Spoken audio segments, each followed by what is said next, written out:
ওই বন্ধু কই যাস? ওই বন্ধু কই যাস?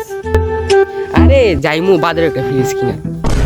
না ঘরের মাঝে দুইটা ফ্রিজ আছে তখন।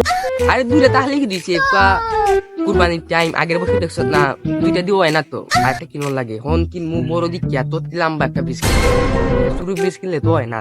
প্রায় 1 লাখ টাকা কুরবানি দিবা, ওই দুইটা ফ্রিজ ঘর আছে তার একটা কিনা কিনা হতে তাও এর মাঝে গিয়ে মানছি আমার হনে মাংস তো না আনতে পারি, কুরবানিটা দিয়ে এবার ভাবছি দুইটা দিমু, তখন একটা দিমু গিয়ে 10 সময় একটা ফ্রিজ আনা লাগবে বুঝছ না, মানছি এই গাছ মানছি আমার বেশি দিয়ে इतना सुकून দেই না কি আমার বাড়ি দেয়াল গিয়ে মাংস হাঁটো সাইতে আনি দাও না লাগে কিতা তুই গিয়ে মানুষের বাড়ি বাড়ি মাংস ঢুকাই দিনি, মাংস মন্দার রাখলে না।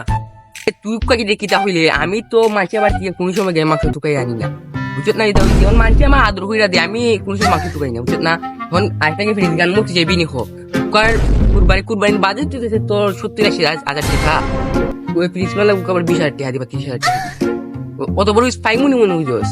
আরে থাক বাল থাক যাই বাজারে যাইবি নি তুই আমার হাতে আয় আয় যাই নাইলে না আমার মাংস দোকানে যে সময় যাইবে না নি এই মাংস দোকানে যাস নি মাংস নিয়ে একসাথে গিয়া